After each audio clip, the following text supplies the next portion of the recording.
The Forbidden Book. The three siblings, Ethan, 17, Claire, 15, and their youngest brother Liam, 12, were home alone for the first time. Their parents had gone on a vacation to California, leaving them under the care of Aunt Margaret, who lived a few blocks away.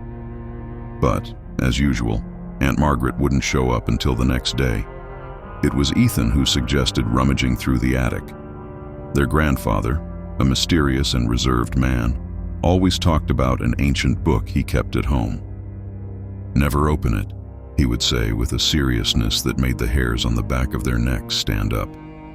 "That book contains something that should never be disturbed." Claire hesitated, but Liam, the most curious of the three, insisted. "It's just an old book. Nothing's going to happen," he said with a mischievous smile. After hours of digging through dusty boxes, Ethan finally found the book. It was large, bound in worn leather, with strange symbols engraved on the cover. The air in the attic seemed to grow colder as he held it. In Ethan's room, the three gathered around the book. The pages were yellowed and smelled of mold. In the center of one of the pages, there were instructions for a game that promised to reveal hidden secrets. The game required them to draw symbols on the floor with chalk, light black candles, and recite a phrase in Latin. Claire grew nervous. "This sounds like something out of a horror movie," she said, crossing her arms. But Ethan and Liam were determined.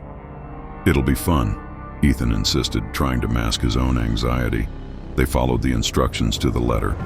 When the last candle was lit, the room fell silent. Nothing happened. Liam let out a nervous laugh. "See? Nothing happened." But then, the candle suddenly went out, and a gust of icy wind swept through the room, even though the windows were closed. That night, Claire woke up to a noise coming from the hallway. It was the sound of shuffling feet, slow and deliberate. She called out for Ethan, but there was no response. When she looked at the clock, it was exactly 3:33 a.m. She got up and opened her bedroom door. The hallway was dark, but she could see a tall, thin figure standing with its back to her at the far end. The figure began to turn slowly, and a chill ran down Claire's spine. Before she could see its face, she ran back into her room and locked the door. The next morning, she told them what she'd seen, but Ethan and Liam laughed, saying she must have been dreaming. However, when they went to the kitchen, they found the chairs turned upside down and the cabinets wide open, with broken plates and glasses scattered across the floor. The book explained that once the game was started, the summoned spirits would choose one of the participants to haunt. Ethan tried to dismiss the idea as nonsense, but Liam began to notice strange things. He heard whispers in his ear when he was alone and saw shadows moving in the corner of his eye. One night, while Liam was in the bathroom, the light started to flicker. He looked in the mirror and saw a figure behind him, with black eyes and a wide, distorted grin. He screamed and ran out, but when Ethan and Claire arrived, there was no one there. The supernatural events intensified. Doors slammed on their own, objects disappeared and reappeared in strange places, and the three siblings began having identical nightmares. They dreamed of a dark house where a voice whispered, "You shouldn't have opened the book." Claire suggested burning it, but when they tried, the book wouldn't catch fire.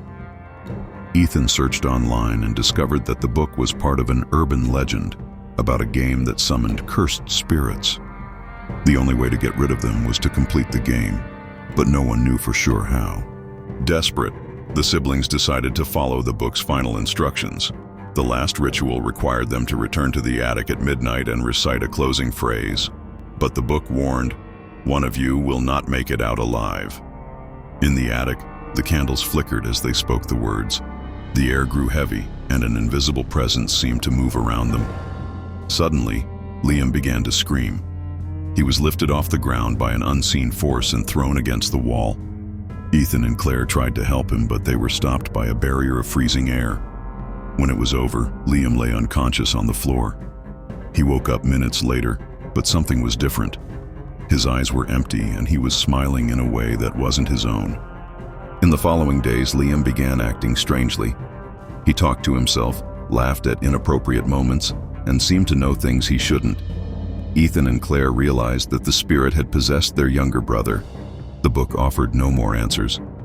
They were alone, with a brother who was no longer himself and a house filled with shadows watching them from every corner. The last page of the book contained only one sentence: "The game never ends."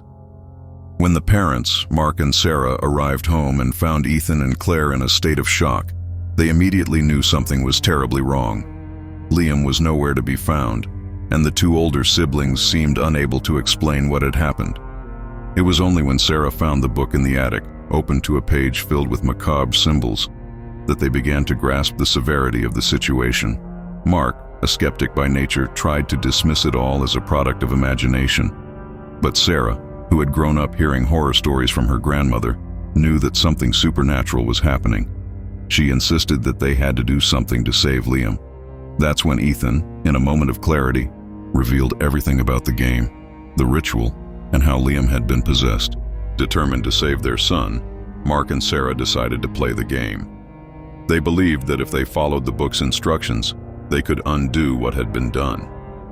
In the middle of the night, they locked themselves in the attic with the book, black candles, and chalk.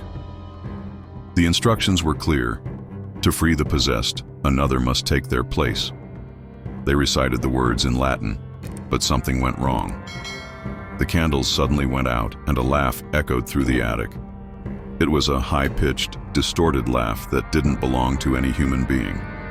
When the lights came back on, Liam was there, standing in the corner of the attic, his eyes completely black and a grin stretching from ear to ear. "Do you think it's that simple?" Liam's voice said, but it was deep and guttural, as if multiple people were speaking at once. "The game doesn't end until the sacrifice is made."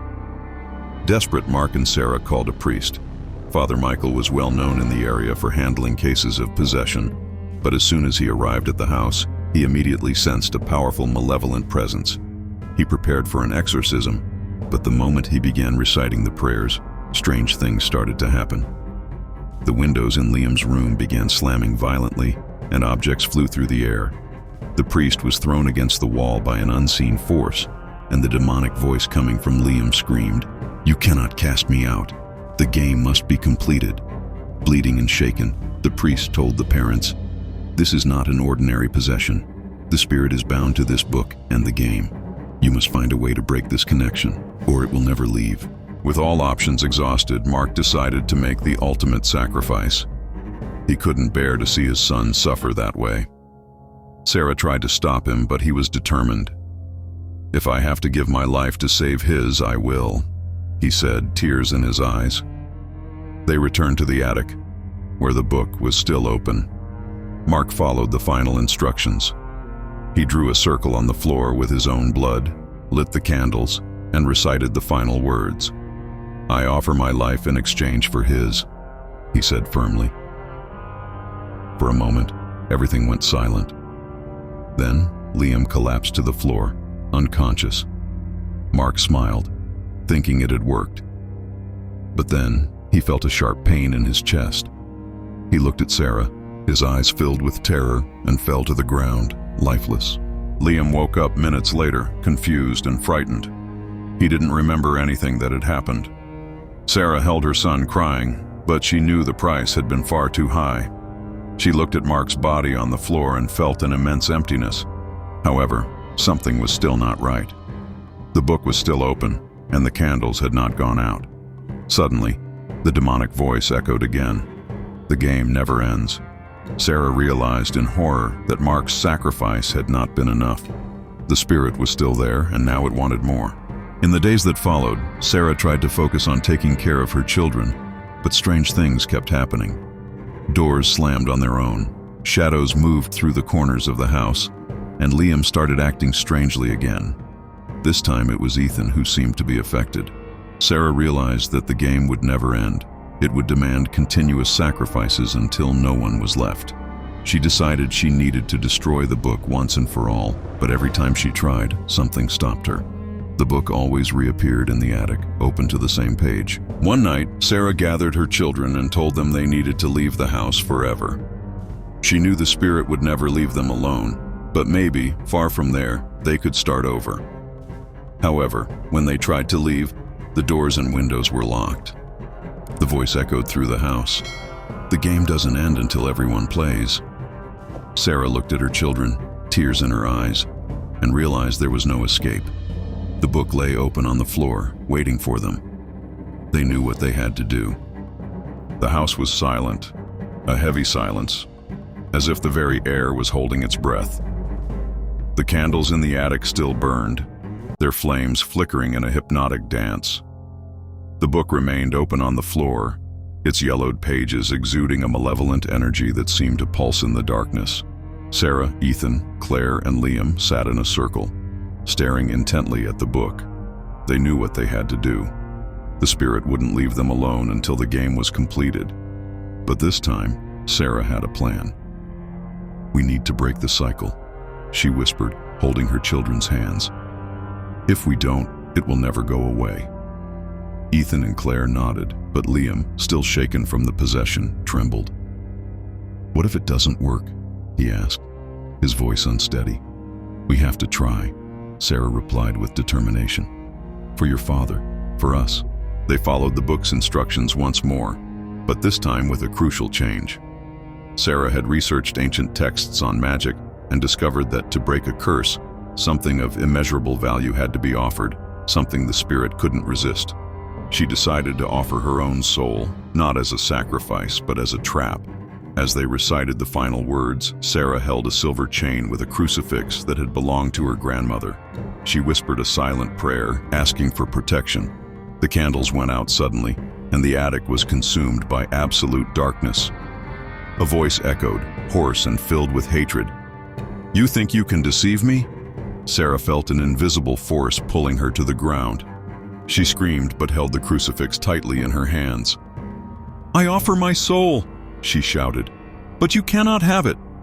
Suddenly, the candles reignited, but this time with a bright, purifying light. The spirit, trapped in Sarah's snare, roared in pain. It struggled to break free, but the crucifix and the silver chain held it in place.